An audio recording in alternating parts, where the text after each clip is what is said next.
And I've come to the realization that AI can do a lot of things that people do. It really can. And it Sure. absolutely can, and it is, and it will continue to replace people in certain ways. But I'm a firm believer that people are still needed.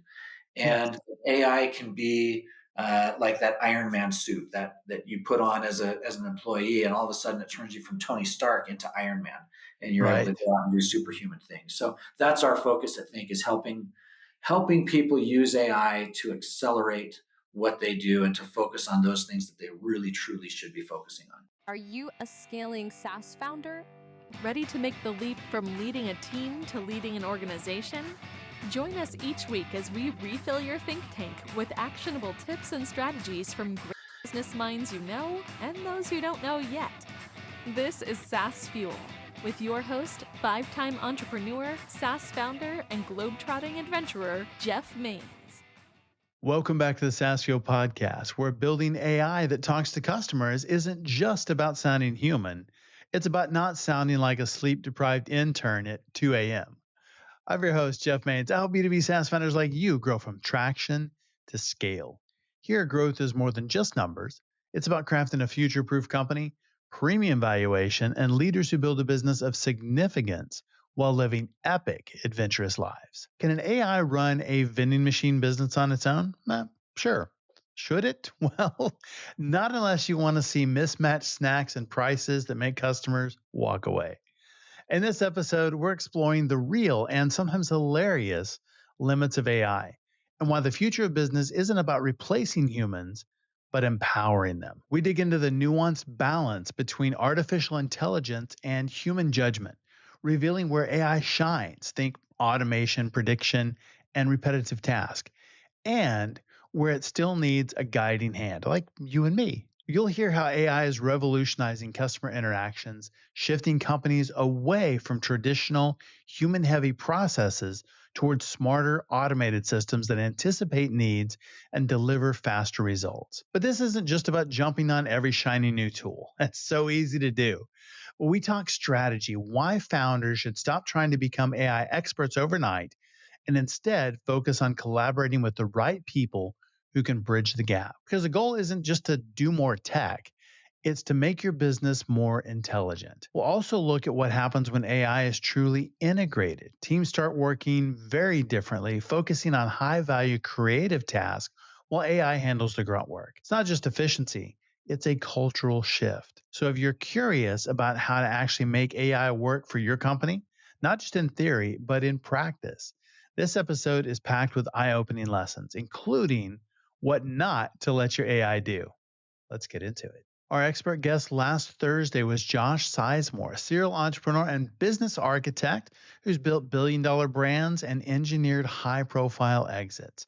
He shared lessons on targeting health-driven niches, scaling without losing identity, and how great leaders avoid blind spots by learning to delegate. And our founder last week was Gahazenfer Mansour, CEO of Technology Rivers. Gahazenfer revealed how founders can tap into AI, not just to move faster, but to build better. From AI-fueled app development to outcome-focused SaaS strategies, his insights really reshaped how we think about product growth in the AI age. If you missed either episode, go check them out. My guest today is John Long, the visionary force behind Think AI, where he's harnessing the power of artificial intelligence to help businesses scale with intention, precision, and heart. John is known for making complex tech accessible, actionable, and human. With a natural talent for positive leadership and deep problem solving, John brings an inspiring blend of innovation and authenticity to everything he touches. Welcome, John Long. Hey, John, welcome to SaaS Fuel. Hey, thank you. Great to be with you today, Jeff, and excited about our discussion. I am as well. You journeyed from real estate to HVAC to AI SaaS, which is pretty awesome. What is the problem that Think AI is solving, and what made this the right next thing for you? It's interesting because we initially started building Think as a tool for another business. Love it. We had another business, and we said, "Gosh, wouldn't it be great if we could use AI to help us in our sales and some of our prospecting and lead qualifying and some of the kind of pre-sales things?" And so we started initially just looking for a tool that we could buy and use, right? Just find something we can license. And we searched for something that could do what we wanted, and we couldn't find anything that would do all of it. We found bits and pieces. And so my business partner has a background in product development, technology product development. And I looked at him and I said, well, do you think we could just build it? The pieces exist. We just need to put it all together. And so we Yeah. started working on that, and we built this tool that we could use. And as we got it built, we said, gosh, this tool that we built might be better than the business we're running. Let's just start selling that. And anyway, long story short, that's how it came about. But initially, it was an AI for pre-sales is what we were looking at, kind of an SDR, AI tool. Very cool. I remember last time we talked, you said you had the realization like, hey, AI could do my job, which is, I think, both terrifying and a little bit liberating. Yeah, Yeah. how did that realization shape what you decided to build? Yeah, you're right. I remember one day. I guess let me take a step back, and then I'll get to that. So Yeah, I've been involved with AI for a while. I worked with a machine learning company about 6 or 7 years ago, and I saw the power of what machine learning could do, which is a subset of AI. sure. And I always thought that, well, I'm in sales, like I'm safe. I'm the one talking to the customer. There's no way that I could ever be replaced. And then I remember, gosh, it's been almost 2 years ago, having this realization one morning where I said, oh my gosh, I think AI could do what I'm doing. I think it might be better than me. Right? At that time, I was working with another company though, and my focus was really trying to maximize my time to do what I was really getting paid for. I was in a sales related role. I said, I get paid for talking to customers, closing deals. Right. And I said, if I could use AI to help me really kind of laser focus so that my time is spent doing what I'm really getting paid for and not all this other stuff, that's going to be better off. I'll be better off. And so that's what I really focused on as I was building this tool. But that realization came like, gosh, it could do my job as I was starting to replace myself in this food chain of things that I was doing. And I realized, gosh, I need to understand this. I need to understand AI. I need to understand what it does, how it does it, and that kind of led to us starting Think and developing what we've developed. And I've come to the realization that AI can do a lot of things that people do. It really can. And it Sure. absolutely can, and it is, and it will continue to replace people in certain ways. But I'm a firm believer that people are still needed. Yes. And AI can be like that Iron Man suit that you put on as an employee, and all of a sudden it turns you from Tony Stark into Iron Man, and you're able to Right. go out and do superhuman things. So that's our focus, I think, is helping people use AI to accelerate what they do and to focus on those things that they really truly should be focusing on. I think those are great analogy. So it's not replacing people, but it's making them much more effective at what they do. I mean, I just love that analogy. It's a great mental picture as well. I think we Yeah. can all, relate to that. Go, I'd love to do that. So it makes a lot of sense. Yeah. Well, it's interesting when people think about their jobs. Oh, I've got a job, right? Yeah. They think about work. The things that make jobs and work is the stuff that we don't like doing, and it tends to Yes. be the monotonous, very repeatable, kind of boring parts of our work life, right? Right. And if we could just focus on the things that really bring us energy and passion and excitement, man, we would love doing what we're doing, and we would do it at a really, really high level. And so if we can help people focus on that aspect of their overall job, and we can let AI take care of the kind of monotonous grind, it makes them better employees, and it absolutely accelerates the output that they can produce. Well, think AI is definitely doing that and putting the Iron Man suit on people. You're automating a massive portion of customer interactions. Can you walk us through what it looks like in practice and maybe what kind of impact it's had for your clients? Yeah, so it's probably easiest to just describe some of the impacts that we've had, and I think that people Sure. like to kind of hear how it's being applied. Um, I'll share one impact that we used internally, and we've since now helped some customers with. We were hiring for some new positions, and we got absolutely flooded with applications. We had two positions open. We got within like 24 hours, 120 applications or something like that. And I was looking at my business partner. I said, "How in the world are we going to interview these people. Like we can barely look at the resumes faster than they're coming in, much less Right. take them through an interview process and things. And we were just sitting there scratching our heads like, what are we going to do? I mean, I guess we can start going through resumes. And we said, no, that's silly. Let's build an AI agent to handle this. That's what Yeah. we do, right? And so that afternoon, in an hour or two, we put together an AI interviewing agent, and we said, "Hey, here's all of the people that have applied. Reach out to them and interview them."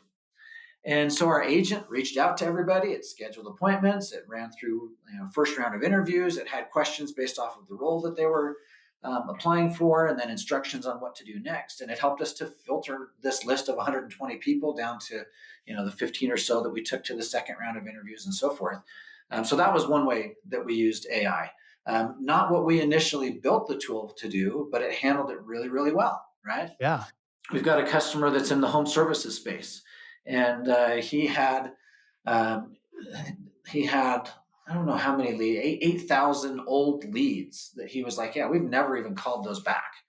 And so we put a re-engagement agent in place for him. And on day one, that agent booked 4 jobs for him. And it paid for itself on day one. Like, oh, well, that That's was pretty easy. great. The rest of this is all gravy. And so I think in week one, it booked 30 appointments. And so it did a great job for him. We've got another company that had a fairly large percentage of their overall headcount in their customer support team. This is an e-commerce company. And they had all these people doing customer support, customer support, customer support. So we built an AI agent that handled their customer support. And they were able to take that team of 10 and reallocate those people to other parts of the business where they needed more help. And we automated their tier 1 customer support. So it's all handled by AI now, and allowed them to really accelerate what they're able to do in terms of growing the rest of the business. So those are some of the things that we do. I love that. And it really is. It's those things that are repeatable. And we rolled out an AI agent a few months ago specifically for support and handling those tier one issues. And just like you said, it really freed up the team to do a lot of other things that higher priority things that they really enjoy a lot more and really good at. But 85% Yeah. of issues were resolved with the chatbot. And I Well, thought that was really, really amazing. And the experience and the feedback was super high. People loved interacting with it, and just they got what they needed a whole lot faster sure. than even humans can deliver it. Well, and what that does for companies, and you've probably experienced this, is really kind of revolutionary on the customer support side. Not to get too focused on that, but Yeah, if you go from a customer support team of 100 people and you're able to say, okay, 85% of this is now being handled by AI, you still need some of those people, but of you're able course. to really pull the very best people. And what I've seen some of our customers do is they've gone to those folks and said, look, you got into customer support, you love what you're doing, but it hasn't really been a career path. It's been like a job until you find the next thing. We're going to double your pay, turn this into a career path, and really incentivize you to do what you love doing at a really, really high level and taking care of our people. And so all of a sudden now, their customer support needs have gone from 100% to 15% of those that Right, really need people. But then the AI is handling most of it, but the more technical, difficult, hard things get transferred to these folks that are doing it as a career. Like it right. is what they love doing. And those people are being taken care of beautifully because they're Yeah, working with folks that love what they're doing instead of some cranky person. Hello, thanks for calling. It's like, exactly. no, I love my job and I'm so glad that you called and I can take care of your problems and I'm going to own it until it's done. And you're going to make Yeah, sure we're going to make sure that you're happy. And those customers leave that interaction going, oh my gosh, I love this company. They know exactly. how to take care of me. And so That's true client that's the difference. success. It is Yeah. exactly right, Jeff. Exactly right. That's very, very cool. I think you're correct. You said a lot of companies underestimate what AI can do. What is it that beyond some of the use cases? What is it that makes what you're doing, the AI agent, more than just a chatbot? What are some other things that it can do outside of that might surprise some people? Yeah, so it's funny. I see both ends of this. I see people underestimating what it can do and overestimating what it can do. That's absolutely true. So we see both ends. I do. We certainly have those people that call up and they're like, "Okay, we need an AI agent. I need it to cook and clean and answer the phones and like do customer support and fold my laundry and walk Right. my dog." I saw it on the Jetsons. Is that not Yeah, available yet? I mean, what's up with that? I'm doing that. So we get the overestimating side, but then Yeah. underestimating is that a lot of folks don't realize yet what an AI agent is really capable of. They've seen the chatbots, and we've had chatbots for a long time. Chatbots tend to be more of an automation than an AI. It's if this question comes in, give this response, and it's very transactional, right? Whereas the type of AI agents that we're building are agentic AI, where the agent has a suite of tools and resources available, and based off of what comes in, it chooses the best way to respond. And that means that it can answer questions, it can solve problems, but it also has solution paths to take it not just from answering a question, but all the way through to problem solved, customers happy, or moving forward, right? Or on the sales side, lead comes in, and the agent can do a lot more than just answer a question. It can engage that lead in by text, by chat, by Yep. email, by phone call.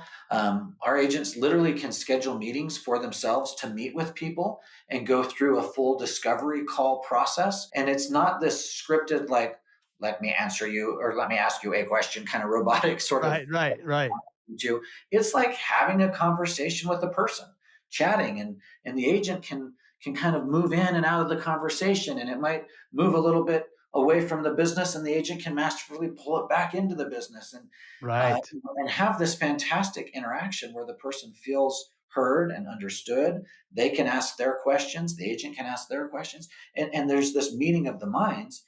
And then whatever that next step is, whether it's maybe scheduling a meeting with the sales rep or maybe selling the customer on whatever the product or service is, the agent can do all of that. And that's just what we do.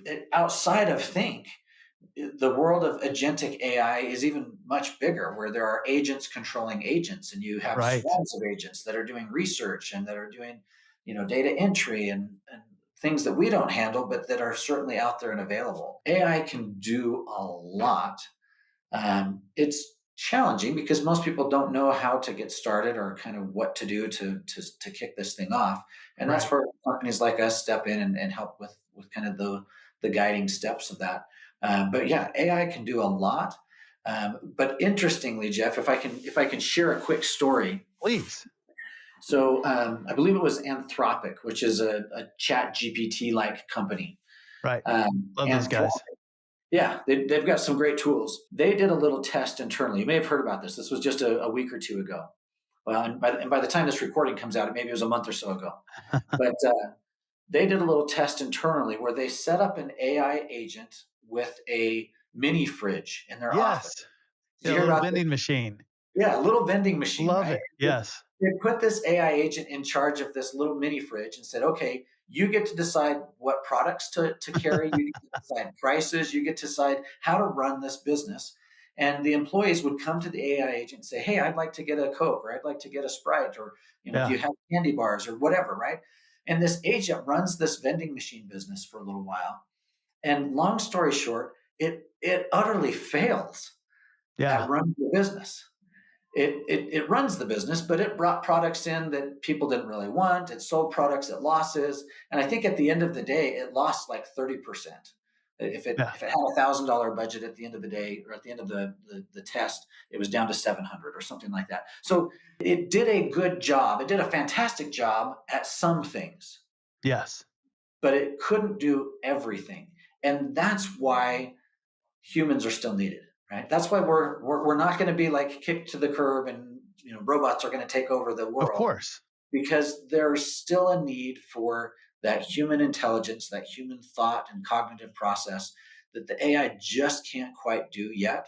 And so that's again where we say, okay, use AI where it's best and do the work where you're best, right? That's what we should be focusing on. That's really, really good advice because it's really like having a very fast intern or a fleet of interns, Mhm. but it is still very junior. Yeah. And the decisions that it makes, I mean, some of it is good, but it really takes that human interpretation of saying this makes a lot of sense, this is helpful, and this is completely, out in left field. Yeah. Yeah. So I think that's having that human in the loop is so important. But you're right. I mean, agents, there's so much that they can do. And especially when you task them with something very specific. And it's those things that they go and they do, and it's the repetitive task, and they can do that really well. But it's the complex thinking and putting different ideas together, disparate ideas especially, Yeah. that it's just not there yet, and really needs the human in the loop for that. I read another really interesting story yesterday. There's a company that I follow that is really, really pushing the boundaries of what AI agents can do. And they're trying to scale to a $30 million business with just 3 people. And so they use about 20 different agents within their business to do different things. And they shared an experience that they had a day or two ago, and they said, "Yeah, one of our AI agents tried to commit fraud." And I was like, "What? What? No What happened?" way. And they said, "Yeah, one of our AI agents made up a product, presented it to a customer, sold the customer on the product, and ran them through an onboarding process for a product that did not exist." Wow. And eventually, this customer called in and got fed through to the people. They got past the AI and to the people and said, "Hey, we're trying to understand what's going on with this product that we bought." And they said, "What product is it?" And they said the name, and they said, "We don't have a product like that. Did you call the wrong company?" They said, "No." And they ended up unwinding this and figuring out what had happened. So, yeah, Wow. AI is not perfect.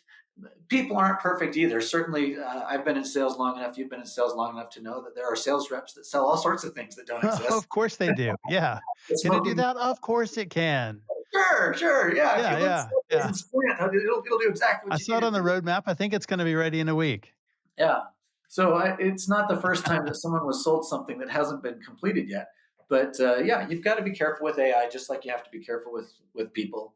But certainly, great opportunities ahead. With things like that, what do you think in the AI space is mostly hype still? Well, I'll put it this way: Eric Schmidt, who is the former Google CEO, Sure. he was interviewed. It's actually been almost a year ago now on a national news talk show, and they asked him about AI and they asked him about what's been overhyped, and he had a really interesting response. He says, "I think it's actually being underhyped. Hmm. Uh, that there is more that AI can do than we know, than we recognize, than we realize." I think that still is the case. Now, there are a lot of people, that being said, there are a lot of people running around out there saying, "Oh, our AI can do," and fill in the blank with lots of promises.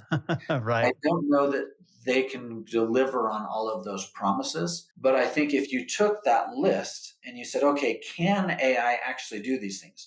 Not can this company do it, but can Right. AI do these things? The answer is yes to most of those. Whether or not company fill in the blank, and I'm not trying to point fingers at anybody here because I think that there's a lot of really, really great companies out there. Yes. But there's some overhype that happens in terms of feature sets and things like that. But the reality is AI can do a lot. It can handle most processes that we would want or hope that it could handle. Um, yeah, I don't know that we're quite at the point yet where we're going to take the physical workforce out yet. I think when I call a plumber, I'm not ready for robots to show up at my house and unclog my pipes or anything like that. Right. So there's those aspects that I think we're still quite a ways away from. But a lot of the knowledge worker types of roles, particularly repeatable processes, AI can do all of that. I think it will be interesting to see how it affects trades and things like that. I mean, whether it is like robot assisted, having a robot carry a water heater upstairs, Yeah. versus having somebody do that. Yeah, I think there's certainly areas where it will see adoption, but I think it's going to be a long time coming. We've got some time. I, Yeah. it'll be interesting to see what happens more so with the economy because, like I was listening to a podcast, a CEO podcast a week or so ago, and the host interviews CEOs from all across the country in different sectors and things like that. And he didn't say who. He said, "I was interviewing a CEO a little while ago, and off camera, he let me know that a year ago, they had about 7,000 employees. And at the beginning of the summer, so about 2 months ago, they were down to about 3,600 employees. and he thought that by the end of summer they would be down to 3,000 employees, and it Wow. was all directly related to AI. And so major reductions. I mean, they cut their workforce in more than half. And we can't, as an economy, sustain too many of those types of reduction in force rifts before it really starts to hurt the overall economy. And so it'll be interesting to see how deep the cuts go and how quickly those cuts come. And then the reverse of that are jobs being created by AI, and there are some. Right. We we have a company that we were working with that we were able to help dramatically increase their sales, and they had to go out and hire more people. They didn't Yeah. have enough people to fulfill, and so they were like, "Hey, this is a great problem. We're shifting from the employees that cost us to the employees that bring in revenue. That's the shift we want to make. Is moving from cost to revenue generation." And so they were really happy to make that shift. And so they saw a little bit of a reduction in force here and a somewhat dramatic increase in workforce on the production side. So very positive there, but I don't know if it'll be a one-to-one Sure. offset. I think that it's very much like way back a long time ago, before my time. What I hear, computers and coming into the workplace, oh, it's going to replace everybody and all this automation, and it Sure. just it's something that didn't necessarily replace people. It made things a whole lot faster. Instead of adding up a whole column of numbers on a ledger, now you've got a spreadsheet that does that, and it's a couple of button clicks. And so I think that the work changes, and so there will certainly be some people displaced, but it's certainly creating a lot of new jobs, new industries. Uh, just the smartphone did the same thing.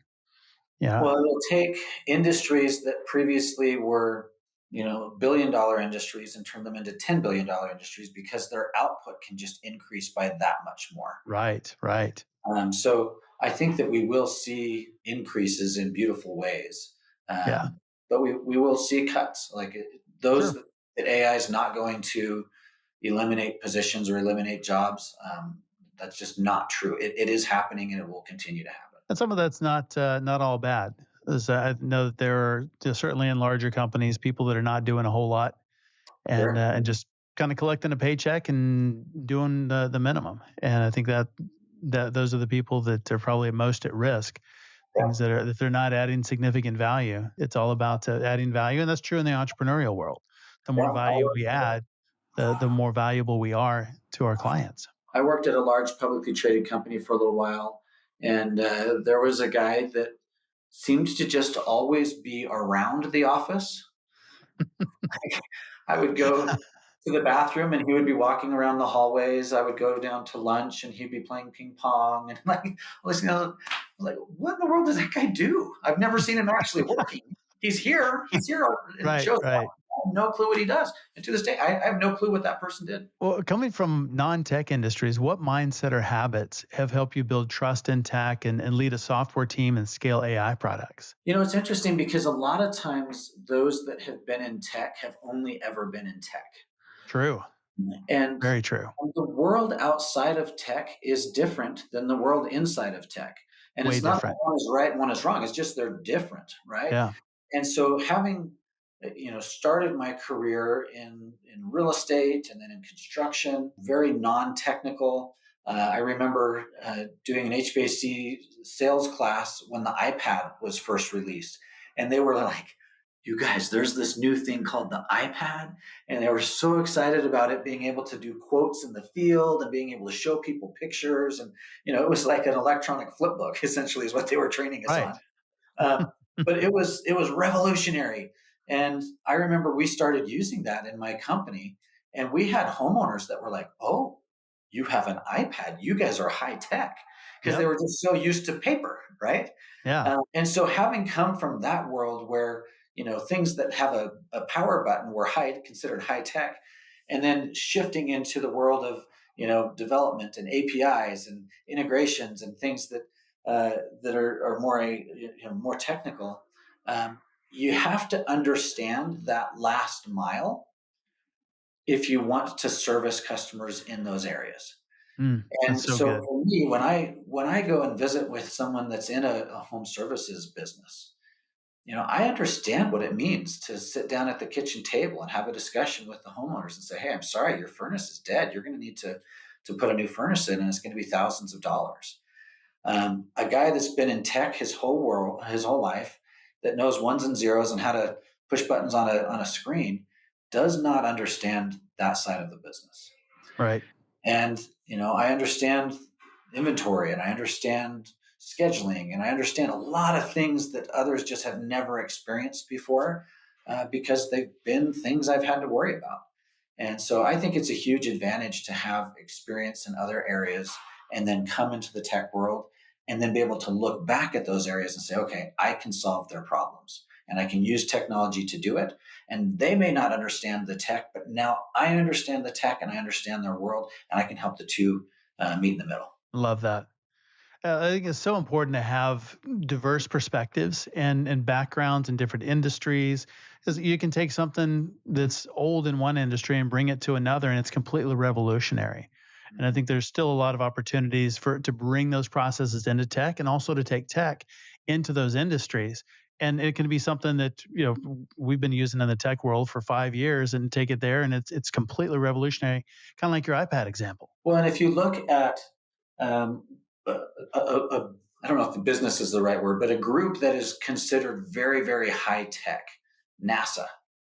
Sure. And you look at all of the products that they have spun out of NASA that are not necessarily high tech, but are revolutionary in nature. I think they've made duct tape. I think they made Velcro. I think they've made a lot of really important uh, innovations that Right. are used way outside of space travel because they took innovative ideas and then applied it to other areas. And so the same is true. I'm not building rocket ships or anything like that, but we certainly are doing some things that are innovative and then taking it to less innovative, less tech heavy industries. Well, how do you keep your team aligned in a space where technology is evolving weekly and customers don't always know what they need? Yeah, that's a great question, and it's not an easy one to answer, Jeff. I'll tell you I some wish of it was.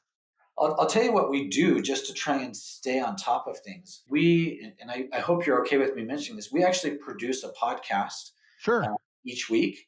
It's more of an internal tool. It is available. It's called the Think AI podcast, and it's made with AI about AI so that we can stay on top of what's happening in the industry.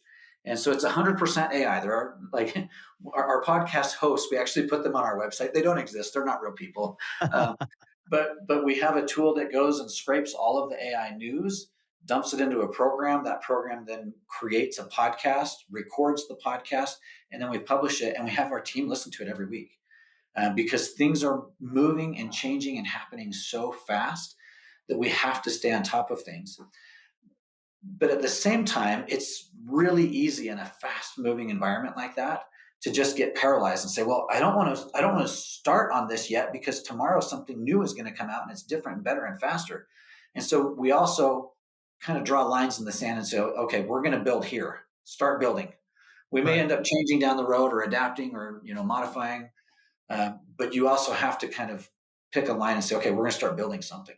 We're going to do something. Otherwise, you could stand there on the sidelines watching things moving around really fast in front of you until you wither and die. And you go, oh gosh, we never got in the game.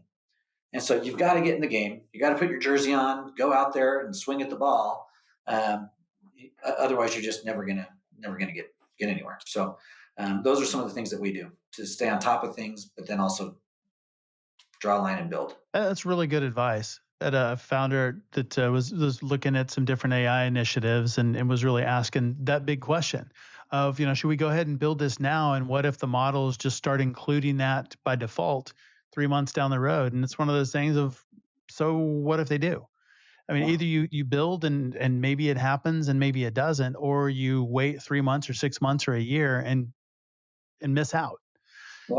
So I think that's really good. Just a line in the sand. Hey, this is what we're going to do, and this may change. We may pivot. We may add to it. The market is certainly in flux. It is. It's in flux. Things are moving, and the reality is I've never been hurt by experience. No, never. Right? Like You there learn are a lot. things I've done that I did a little teeny bit of. And years later in my life, I go, oh my gosh, I'm glad I did that one little thing because it's now influencing what I'm doing today. And Yeah. so if we build something and we realize, a month into it that, oh, yeah, we don't need this, I promise you we have learned something from that 1 month building process that we will be able to apply in the future that's going to make us better because of that experience. And when the next thing comes along, I think having that experience, really understanding how it works and just being able to build from wherever you're at is Hmm. going to put you so much further ahead than if you're starting at that point of whatever that next thing is. Are you missing key relationships that could transform your leadership? Most leaders are. They just can't see it. And here's what shocked me: the most successful leaders aren't lone heroes. They're the center of four specific relationships that multiply their impact while preserving their sanity. You're probably like everybody else, drowning in connections, but starving for real support. And it's creating a silent epidemic of leadership burnout among executives just like you. So, take my free assessment at thecaptainskeys.com. Discover which critical relationships you're missing in under 5 minutes, and then grab my new book, The Captain's Keys, part Netflix drama, part game changing blueprint for leadership that actually sustains you. One CEO called it the owner's manual I never got. So stop flying blind and see what you're missing. Well, and the thing that we've noticed, and this is why we named our company Think, is that as people start to dig into AI, they literally begin to think differently. They look at their world differently, and they, rather than approaching problems and thinking, well, okay, well, I got to go and fix this, they think about things like, well, I'm going to go check with AI and figure out who else has experienced this and how they dealt with it. And you look at the world in a different way, Yes. and you approach problems in a different way, and you just think differently. And we would never have gotten to the point of thinking about and doing some of the things that we're doing right now. In fact, we had a discussion yesterday about a new product offering that we're looking at, that I would never have even known that we could build something like we were talking about had we not tried other things in the past, some of which worked and many of which didn't work. And so Yeah. the knowledge, the experience, that becomes the foundation for the next step, right? And some of it crumbles and falls away and you don't use it, and some of it turns into that concrete and it's solid and sure, but you wouldn't have it had you not gone through those processes. How do you balance ambition with reality, especially when AI gives you the ability to, 10x performance super fast? So my partner and I are very good at balancing each other there. We follow an EOS, entrepreneurial operating Okay. system model, and in that model, you've got a visionary and you've got an integrator. And the Right. visionary is the one that's kind of out there thinking of ideas and like, hey, in the future, this is going to be what's happening. We should do this. And the integrator is the one that's kind of implementing, building, and doing. Um, and so I tend to be more of the visionary, like, hey, let's try this. And I can't tell you how many times our conversations have started with me going, hey, I've got an idea. And he's a great partner because he listens to the ideas, he understands the potential that exists in the world today. He also understands the reality of where we are today, and he does a great job of pulling me back down to the ground every once in a while and say, John, that's great, but we're not quite ready to do that yet. And kind of helping balance things out. And so you need someone that's pushing the gas and someone that's pushing the brake, and then enough respect between both of those to say, okay, this is a brake moment or this is a gas moment, and we're gonna allow that to take place. So that's how we balance things out. Is I tend to be running full speed ahead, and he tends to be saying, hey, let's slow down and build before we move on to the next thing. I'm 100% on your side in that as well. And we really, really need those integrators to help. Is this a right now thing, or is this a someday maybe thing? Yep. And really, yeah, help to prioritize all of those ideas. And some of them are really good ideas, some of them are really bad ideas, some of them are just ideas that need some help. But it's really staying on task and helping prioritize so that we're doing the right things at the right time. Yeah, exactly. Yeah. And that really is key. You've got to have some focus, right? You've got to push things through to completion. If it were me, I would have 100 businesses started that do nothing. Right? None Yeah, of them have gotten I far can enough relate to to that. Yeah, actually do anything, but I've got a lot of great ideas. yeah. And he's the finisher, right? So I'm the starter, he's the finisher. It's a great partnership, and we work well together that way. I actually hired somebody, and that is their title, finisher. And Yeah, so it's all the crazy things I want to start. Hey, let's do this, and then they figure out how to make it happen, and the team and everybody else that they do. I mean, that's one of the ways that we actually have a podcast. The only way yeah, is, hey, I've got this great idea, and all I do is have great conversations. A bunch of magic happens, and here we are. So it's the integrators, the finishers that make the world go round. yeah. 100% agree with that. And yet, without the visionaries, we would be doing, we'd be in the Fred Flintstones days of we'd be, running our cars around, right? Right. So the innovators that push the ideas and push the boundaries of what can be done, Yeah. but the finishers actually are the ones getting it done. Yeah, I love that. Well, what's your advice to SaaS founders who want to start integrating AI but don't necessarily have massive data science teams or budgets? Where should they start? What should they be looking at first? Yeah, so great question. Particularly SaaS founders. I mean, you're in the tech world already. I think that they all know that AI is something that is here. It's not going away. This isn't a fad, and so you need to jump in. Um, I would say find someone that understands AI and work closely with them to learn. Learn it yourself, but don't try to do everything yourself. There's a great book called Who Not How, Yes. um, by Dr. Benjamin Hardy, one of my favorite books. Yep. And the idea behind that book is find people to help you do the things that you need to do, as opposed to trying to find the time or the expertise in yourself. I see a lot of people saying, "Well, I'm going to do it myself," and I tell them, "You absolutely can do that. You Yes. can." And I believe that AI is simple enough that particularly most SaaS folks could figure it out. But that's absolutely the most expensive way to move forward, because you're taking yourself off of something that you have core competencies on. You're building something that you don't have core competencies on, and it's going to take a lot longer, and you're going to end up with a mediocre outcome. And so Yep. find someone that's got a core competency, partner with them, and help them, have them help you move forward quickly. So good. Well, where do you think customer facing AI is headed next? I mean, beyond support and email tools and content creation, uh, specifically, let's say the customer facing side, what does the future look like? Yeah, so right now, AI in general, but particularly customer facing AI, is being plugged in to places within the customer journey. But the journey itself hasn't changed much. We are still following human processes. We just have AI taking parts Yep. of those human processes. I think what we will see in the not too distant future are processes that have actually been defined and designed by AI that will fundamentally change the way we interact with each other. I think we'll see things that are far more predictive in nature. We'll see things that are far more automated in nature. And I think that as a general populace, we will become more and more used to interacting with AI and more comfortable with it. We find that the vast majority of customers that we and our customers are working with actually are finding AI very pleasant to work with. Yes. Um, a year ago, people were like, "Well, do you think folks will really want to talk to an AI agent?" And now we get comments all the time like, "Oh, thank you, I got my question answered so much faster than having to wait on the hold for a customer support agent to become available, and them not to know the answer and have to escalate it." And like, no, in the amount of time that it took me to push the buttons to get to support, my problem has been solved.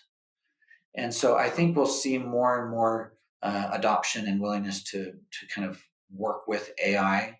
And for the most part, if people's questions or needs are being met, they don't care whether it's AI or people. And so those are some of the things that I think we'll see changing in the next 12 to 24 months. And that some companies will change a lot faster than others. There'll be some holdouts. They're like, no, we're not changing. When we worked with an insurance company, this is a funny story. So we worked with an insurance company. We went into and did this big sales pitch for them, and we had this video that we put together that showed, um, it actually highlighted a conversation between a human and our AI. And in this video that we produced, we had a person talking on the phone, and then we had this kind of robot-looking AI answering their questions. But it was a recording of a real call. So it was a real call, but we were kind of, trying to help paint this picture of like person AI, person AI. And they watch this video and they go, "Oh man, you guys, that was great. We like your technology. We like what you're doing, but let us show you something." And then they showed us a commercial that they had produced that they were actually airing on TV. And it was this kind of fat, old looking like AI robot, just messing everything up. "Thank you for calling, blah, blah, blah," and just messing everything up. And they were like, "There's no way that we're going to be able to get your video with an AI answering questions past our marketing team and get approvals on anything." Because their whole pitch was, we still use humans. Now, that was a year ago. That same company is now changing their tune. They're pulling back on that marketing campaign, and they're realizing, oh, okay, we need to be able to compete. We're going to need to use AI. But it was funny that they like literally were producing commercials talking about how they are, anti-tech. And now they're realizing, yeah, maybe there's something to this. So That's great. That is a great story for sure. yeah, lots of fun. Where can people learn more about you and about Think AI online? Yeah, certainly hit me up on LinkedIn. I'm pretty active on LinkedIn. And then visit our website, think.ai, and it's THYNK.ai, so spelled just a little bit differently there.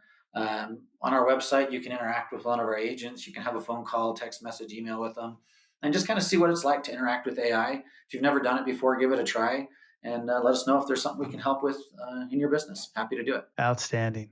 John, it's been a great conversation. Thanks for being on SaaS Fuel. Yeah, thank you, Jeff. Sure appreciate the opportunity, and wish you and your listeners the very, very best. Thank you. Thanks again, John, for coming on the show and sharing your insights and resources. You can learn more about John and his company, Think, at think.ai. And Think, of course, is spelled awesome. It's THYNK. Think.ai. As always, all links, highlights, resources, and full show notes are available at saasfuel.com. And be sure to check us out on YouTube as well. Lots of resources over there for you. Thought leaders share. So share this episode with a friend who's always pitching, even in the line at Starbucks. They're going to love this episode. Everyone who shares this week gets a holographic pitch deck that appears whenever you say the phrase market opportunity. Also dispenses buzzwords on demand. What do Navy training, immersive storytelling, and startup exits have in common? Well, our next guest, Ryan Hogan, knows. As co-founder of Hunt a Killer, the murder mystery subscription box that became one of Fast Company's most innovative companies, Ryan scaled immersive entertainment into a global brand. Now he's reshaping recruitment as a founder of Talent Harbor, a company focused on building better teams through smarter hiring. From military discipline to narrative-driven entrepreneurship, Ryan brings relentless execution, bold creativity, and a passion for reinventing the status quo. Very, very cool thing he's building over there. And then after that, 1 week from today is Juan Betancourt, CEO of Human Intelligence. They are leading the way in AI-powered talent management. With the award-winning Ask Aura, Juan created the first AI coach that brings psychometric insights into everyday platforms like Teams, Zoom, Outlook, all the stuff that we use every day, kind of like how Grammarly changed how we write. His mission is to make work more human. It's all about how we connect with our coworkers. And he's kind of doing to HR tech what Uber did to taxis and what Perplexity is doing to search right now. Be a fantastic episode. I will see you next time. As always, enjoy the journey. Thanks for listening to SaaS Fuel. Full show notes for each episode, which includes a summary, key takeaways, quotes, and any resources mentioned, are available at saasfuel.com. Be sure to follow and subscribe wherever you listen to podcasts. And if you're enjoying the content and getting value from these episodes, please leave us a rating and review at ratethispodcast.com/SaaSfuel. We'll be sure to read these out on future episodes.